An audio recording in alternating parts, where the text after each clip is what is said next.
हिंदू धर्म के प्रमुख 33 देवताओं में अश्विनी कुमारों का नाम भी है। अश्विनी देव से उत्पन्न होने के कारण इनका नाम अश्विनी कुमार रखा गया है। इन्हें सूर्य का औरस पुत्र भी कहा जाता है।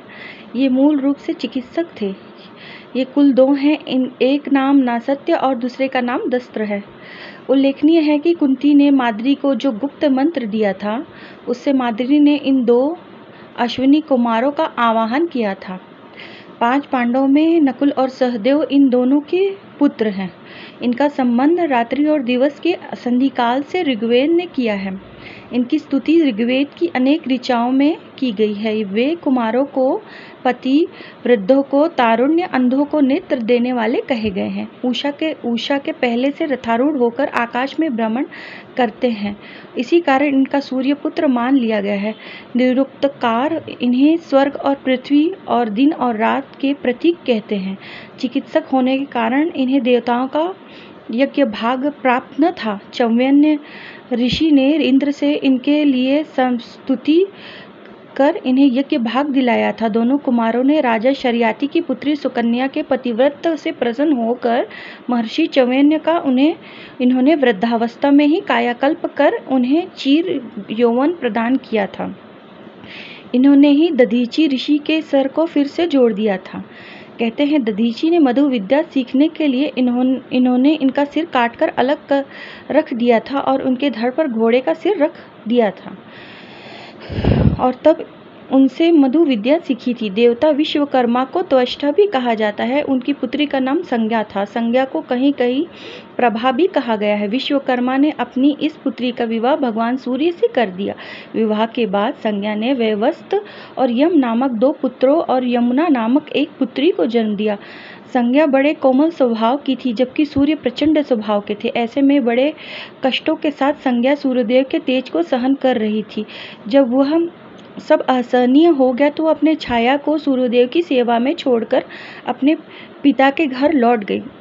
बहुत दिनों बाद पिता विश्वकर्मा ने उसे अपने पति के घर लौटने को कहा, लेकिन वह वहां नहीं जाना चाहती थी। तब वह उत्तर कुरु नामक स्थान उत्तरी ध्रुव के पास पर घोड़ी का रूप बनाकर तपस्या करने लगी। इधर सूर्यदेव संज्ञा की छाया को ही संज्ञा समझते थे। एक दिन छाया ने किसी बात से क्रोधित होकर संज्ञा के पुत्र यम को श्राप दे दिया। शाप से भयभीत होकर यम अपने पिता सूर्यदेव के पास गए और माता द्वारा शाप देने की बात बताई। माता ने अपने पुत्र को शाप दे दिया। यह सुनकर सूर्य को छाया पर संदेह होने लगा। तब सूर्य ने छाया को बुलाकर उनकी सच्चाई जाननी चाहिए। छाया ने जब कुछ नहीं बताया तो वह चुप रह गई। तब सूर्यदेव ने उसे शाप देने को तैयार हो गए। ऐसे में भयभीत छाया ने सब कुछ सच सच बता दिया। फिर सूर्यदेव ने उसी क्षण आंखें बंद करके देखा कि संज्ञा उत्तर कुरु नामक स्थान पर घोड़ी का रूप धारण कर उनके तेज को सौम्य और शुभ करने के लिए उद्देश्य से कठोर तपस्या कर रही है। तब सूर्यदेव ने अपने ससुर विश्वकर्मा के पास जाकर उनसे अपना तेज कम करने की प्रार्थना की। विश्वकर्मा ने उनके तेज को कम कर दिया। तेज कम होने के बाद सूर्यदेव घोड़े का रूप बनाकर संज्ञा के पास गए और वहीं उसके साथ संसर्ग किया। इससे उन्होंने नासत्य, दस्त्र और रेवत नामक पुत्रों की प्राप्ति हुई। नासत्य और दस्त्र अश्विनी कुमार के नाम से प्रसिद्ध हुए। तत्पश्चात सूर्य ने प्रसन्न होकर संज्ञा से वर मांगने को कहा। संज्ञा ने अपने पुत्र वैवस्त्र के लिए मनुपद, यम के लिए शाप मुक्ति और यमुना के लिए नदी के रूप में प्रसिद्ध होना मांगा। भगवान सूर्यदेव ने इच्छित वर प्रदान किया। वैवस्त्र 7वें मनवंतर का स्वामी बनकर मनुपद पर आसीन हुआ। इस मनवंतर में ऊर्जस्वी नामक इंद्र थे। अत्रि, वशिष्ठ, कश्यप, गौतम, भारद्वाज, विश्वामित्र और जमदग्नि, ये 7 इस मनवंतरों के सप्तऋषि थे।